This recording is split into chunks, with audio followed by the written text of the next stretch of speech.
The Science of Mind by Ernest Holmes, read by Michelle Ingalls. In the beginning, God. The beginning.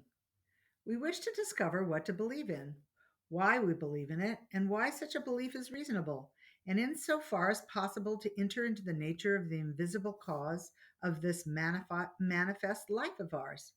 We wish to discover how this cause works, its relationship to us, and our relationship to it, and how we may use this knowledge. The world is tired of mysteries, does not understand symbols, and longs for reality. What is reality? Where may it be found, and how used? These are some of the questions one should like to have answered. In the beginning, God. In the beginning, spirit or intelligence only. No manifest universe, no system of planets, no visible form, nothing but the life principle God. The spirit had not yet moved upon the waters. Then this all being moved or began to create. Where did spirit move? Upon what did it move? From whence came its pattern? What means or power did it employ? Through what agencies did it work? In short, out of what is the world, ourselves included, made? How did we and all the other physical manifestations come into being?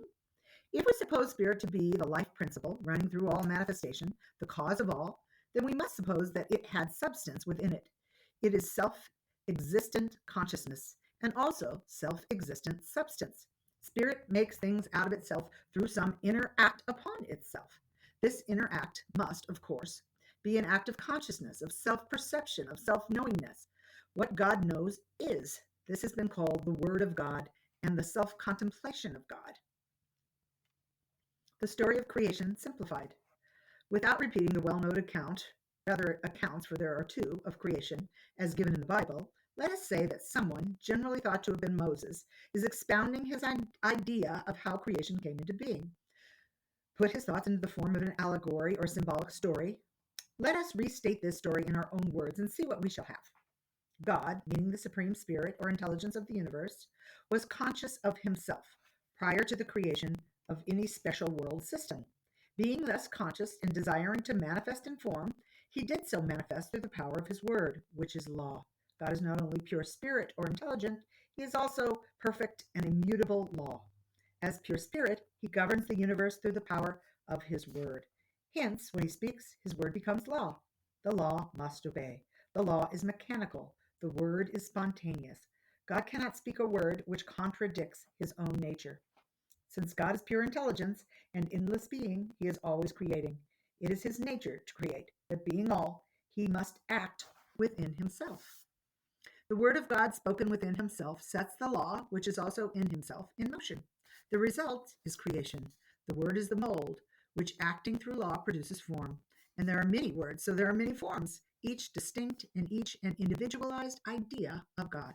Since the word of God is permanent, when he speaks that word is equipped to perpetuate itself, even as the seed contains in itself all that is necessary for the reproduction of its kind. It does not become another kind, for this would produce confusion, and the divine mind is never confused.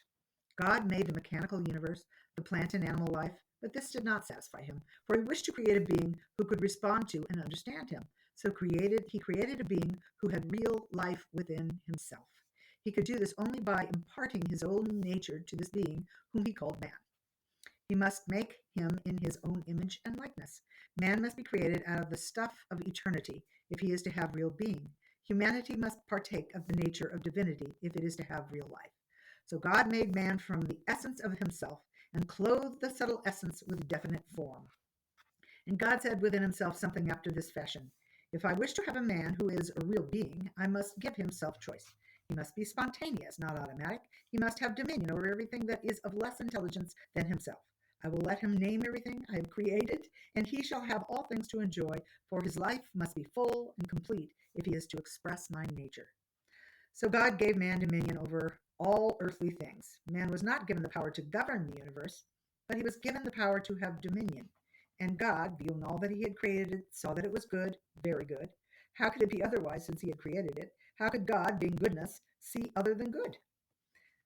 This, briefly, is the story of creation. The reader need not be startled by the rather human narrative. Rather, we are putting into human language a story which can only be imagined. Let us see how much of this may have meaning for us, how much of it we may prove.